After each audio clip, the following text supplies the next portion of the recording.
ഞാൻ ഈ വീഡിയോയിൽ കാണിക്കുന്ന മേക്കപ്പ് മിസ്റ്റേക്സ് ഒക്കെ നിങ്ങളൊന്ന് അവോയ്ഡ് ചെയ്തിട്ടുണ്ടെങ്കിൽ നിങ്ങളുടെ മേക്കപ്പ് നല്ല നാച്ചുറൽ ലുക്കിംഗ് ആയിട്ട് വരും. സോ ഈ സൈഡ് ഓഫ് മൈ ഫേസിൽ ഞാൻ എങ്ങനെയാണ് റോങ് ആയിട്ട് ചെയ്യുന്നതെന്ന് കാണിക്കാം, ഈ സൈഡിൽ എങ്ങനെ അത് കറക്റ്റായിട്ട് ചെയ്യേണ്ടതെന്നും കാണിച്ചു തരാം. നിങ്ങളുടെ ഫേസിൽ ഇതേപോലെ ഡാർക്ക് സർക്കിൾസും പിഗ്മെൻറ്റേഷനും ഒക്കെ ഉണ്ടെങ്കിൽ ഡയറക്റ്റായിട്ട് നിങ്ങൾ ഫൗണ്ടേഷൻ അപ്ലൈ ചെയ്യരുത്. ഈ ഡാർക്ക്നെസ് ഒക്കെ ഒന്ന് കൺസീൽ ചെയ്തതിന് ശേഷം മാത്രമേ ഫൗണ്ടേഷൻ അപ്ലൈ ആവൂ. സോ ഈ സൈഡിൽ ഞാൻ ഡയറക്റ്റായിട്ട് ഫൗണ്ടേഷൻ അപ്ലൈ ചെയ്ത് കാണിച്ചു തരാം. ഓൾറെഡി ഫൗണ്ടേഷൻ എനിക്കൊന്ന് ഭയങ്കര ലൈറ്റർ അല്ലെങ്കിലും ഒരു പൊടിക്കൊന്ന് ബ്രൈറ്റ് ആണ്. അപ്പോൾ ഞാൻ എന്തായാലും ഇതൊന്നും കൺസീൽ ചെയ്യാണ്ട് തന്നെ അപ്ലൈ ചെയ്യാം. ഇതിപ്പോൾ ഞാൻ ഡയറക്റ്റായിട്ട് ഫൗണ്ടേഷൻ അപ്ലൈ ചെയ്തു, കൺസീൽ ഒന്നും ചെയ്തില്ല. ഈ സൈഡിൽ കൺസീൽ ചെയ്ത് കൊടുക്കാം. സോ ഒരു ഡാർക്കർ ഷെയ്ഡ് ഓഫ് കൺസീലറും ഉണ്ട്, ഡാർക്ക് സർക്കിൾസും പിഗ്മെൻറ്റേഷനും കൺസീൽ ചെയ്തെടുക്കുകയാണ്. കൈ കൊണ്ട് തന്നെ ബ്ലെൻഡ് ചെയ്ത് കൊടുക്കുകയാണേ.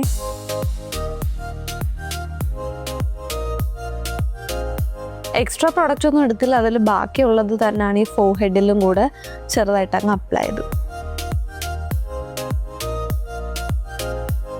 ഇനി ഫൗണ്ടേഷൻ അപ്ലൈ ചെയ്യാം. അതും കൈയുടെ ബാക്കിൽ കുറച്ച് ഫൗണ്ടേഷൻ എടുത്തിട്ട് ഇതിന് ആവശ്യത്തിന് മാത്രം എടുത്ത് കൺസീൽ ചെയ്തതിൻ്റെ എൻഡിലായിട്ട് അപ്ലൈ ചെയ്ത് കൊടുക്കുക. സോ ഇതാണ് right way of applying foundation. Okay, ഇനി ബ്രഷ് കൊണ്ട് അത് ബ്ലെൻഡ് ചെയ്യും. എക്സ്ട്രാ ഫൗണ്ടേഷൻ എടുക്കാണ്ട് ആ ബ്രഷിലുള്ളത് തന്നെ ഇങ്ങനെ ഫോർഹെഡിലും കൂടെ അപ്ലൈ ചെയ്ത് കൊടുത്താൽ മതി. സോ ഈ രണ്ട് സൈഡിലെ ഡിഫറൻസ് നോക്കിയേ. ഓൾറെഡി ഒരു ഫൗണ്ടേഷൻ ഷെയ്ഡ് എനിക്ക് ഒരു പൊടിക്ക് ലൈറ്റർ ആയിരുന്നു, പക്ഷെ എന്നാലും ഈ സൈഡിൽ ഡയറക്റ്റായിട്ട് ഫൗണ്ടേഷൻ അപ്ലൈ ചെയ്തുകൊണ്ട് ഭയങ്കരമായിട്ട് ഒരുമാതിരി ആഷി ആയിട്ടുണ്ട്. ക്യാമറയിൽ എത്രത്തോളം വിസിബിൾ ആണെന്ന് എനിക്കറിയില്ല, പക്ഷെ നേരിട്ട് ഈ സൈഡിൽ ഫുള്ള് ആഷി ആയിട്ടുണ്ട്. പക്ഷേ ഈ സൈഡിൽ അത്യാവശ്യം കറക്റ്റായിട്ട് തന്നെ എല്ലാം കവറപ്പായിട്ട് എന്നാൽ ഒരു ബ്രൈറ്റ് ഫീലും ഉണ്ട്.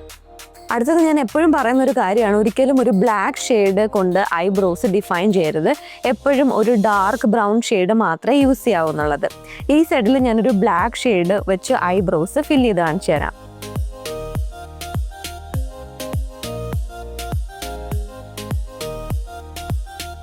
സോ ഈ സൈഡിൽ ഞാനൊരു ബ്ലാക്ക് ഷെയ്ഡ് യൂസ് ചെയ്തു. ഇനി ഇവിടെ ഒരു ഡാർക്ക് ബ്രൗൺ ഷെയ്ഡ് യൂസ് ചെയ്യാം.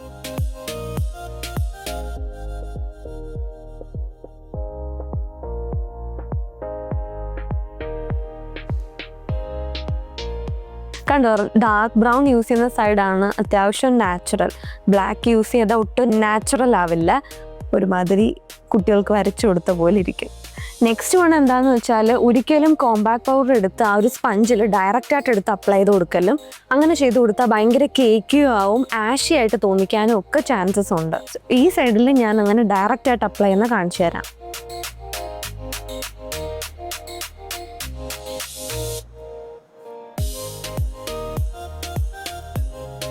പിന്നെ അത് മാത്രമല്ല, ഈ ഫുൾ ഫേസും ഇങ്ങനെ കോമ്പാക്ട് പൗഡർ കൊണ്ട് സെറ്റ് ചെയ്യാൻ നിൽക്കലും അത് ഭയങ്കര വൃത്തികേടായിരിക്കും, ഭയങ്കര കേക്കി ആയിട്ടിരിക്കും. അതിന് പകരം ഈ ഒരു സ്പഞ്ചിൽ പൗഡർ എടുത്തതിന് ശേഷം അത് നമ്മുടെ കൈൻ്റെ ബാക്കിലൊന്ന് ഡസ്റ്റ് ചെയ്ത് കൊടുക്കുക. ഓക്കെ, അപ്പം നമുക്ക് ആവശ്യത്തിന് പ്രോഡക്റ്റ് വരത്തുള്ളൂ. കൈൻ്റെ ബാക്ക് ഇങ്ങനെ ഡസ്റ്റ് ചെയ്ത് വെക്കുക. എന്നിട്ട് ഉള്ള ആ ഒരു മിനിമം പ്രോഡക്റ്റും കൊണ്ട് നമ്മൾ ഓയിലി ആകുമെന്ന് തോന്നുന്ന ഏരിയാസ് മാത്രം ഒന്ന് സെറ്റ് ചെയ്ത് കൊടുക്കുക. ഫുൾ ഫേസ് ഒന്നും സെറ്റ് ചെയ്യാൻ നിൽക്കണ്ട. ഓക്കെ, ഇത്രയും മാത്രമേ കോമ്പാക്ട് പൗഡർ അപ്ലൈ ആവും. നെക്സ്റ്റ് വൺ എന്താണെന്ന് വെച്ചാൽ, നമ്മൾ ലിപ്സ്റ്റിക് അപ്ലൈ ചെയ്യുന്നതിന് മുന്നേ ഒരു ലിപ് ലൈനർ എപ്പോഴും അപ്ലൈ ചെയ്യുന്നത് നല്ലതാണ്. പക്ഷേ ആ ലിപ് ലൈനർ അപ്ലൈ ചെയ്യുമ്പോൾ ഒരിക്കലും ഈ ലിപ്സ് ഓവർ ലൈൻ ചെയ്യരുത്. ഇടയ്ക്ക് വെച്ചൊരു ട്രെൻഡായിരുന്നു ചെറിയ ലിപ്സ് ഉള്ളവർ ലിപ്സ് ബിഗ്ഗറായി തോന്നിക്കാൻ വേണ്ടി ഇങ്ങനെ ഓവർലൈൻ ചെയ്യുന്നത്. പക്ഷെ ഒരിക്കലും ലിപ്സ് ഇങ്ങനെ ഓവർലൈൻ ചെയ്തിട്ട് ലിപ്സ്റ്റിക് അപ്ലൈ ചെയ്യരുത്. അതൊട്ടും ഒരു നാച്ചുറൽ ഫിനിഷും തരൂല്ല, ഭയങ്കര വൃത്തികേടുമായിരിക്കും ഫേസ് കാണാൻ വേണ്ടിയിട്ട്.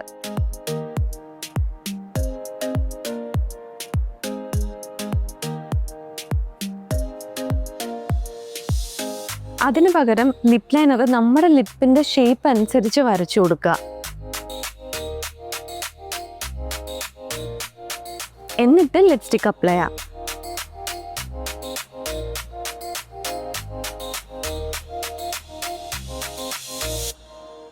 നോക്കിക്കേ, അപ്പോൾ ആ ലിപ്സ്റ്റിക്ക് ലോങ് ലാസ്റ്റ് ചെയ്യുകയും ചെയ്യും, നമ്മുടെ ലിപ്സിന് ആ ഒരു ഡിഫൈൻഡ് ആയിട്ട് നല്ല ഷേപ്പിലിരിക്കുകയും ചെയ്യും. അപ്പോൾ ഇങ്ങനെ ലൈൻ ചെയ്യരുത്, ഇങ്ങനെയാണ് ചെയ്യാം. അപ്പോൾ ഇനി മേക്കപ്പ് ചെയ്യുമ്പോൾ ഈ മേക്കപ്പ് മിസ്റ്റേക്സ് ഒക്കെ ഒന്ന് വരുത്താതിരിക്കാൻ ശ്രദ്ധിച്ചാൽ നിങ്ങളുടെ മേക്കപ്പ് നല്ല പ്രസൻറ്റബിൾ ആയിട്ടുണ്ടാവും.